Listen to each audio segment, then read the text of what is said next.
Дүниежүзілік денсаулық сақтау ұйымының мәліметтері бойынша, әлемдегі әрбір 4-ші ересек адам белсенді өмір салтын ұстанбайды. Ол өз кезегінде әлемде өлім-жітім қаупінің 4-ші факторы болып табылады. Дене белсенділігінің жетіспеушілігі жүрек қан тамырлары ауруларының пайда болу қаупін арттырады. Дене белсенділігінің ең қолжетімді түрлерінің бірі жүгіру. Жүгіру жүрекке жаттығу жасап, инфаркт пен инсульт қаупін азайту үшін өте пайдалы. Жүргізілген зерттеулер жүгірушілердің мерзімінен бұрын өлім қаупі 25-40%-ға төмендегенін көрсетті. Жүгіру сүт безі мен тік-ішек қатерлі ісігінің ықтималдығын төмендетеді.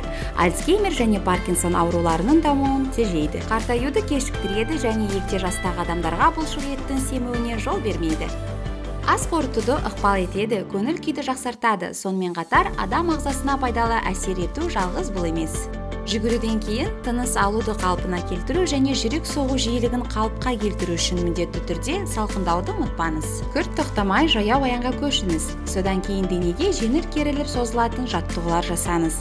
Денені салқындату уақыты 10-15 минут болуы керек. Денеге түскен күштен кейін организмді қалпына келтіруде тамақтану маңызды рөл атқарады.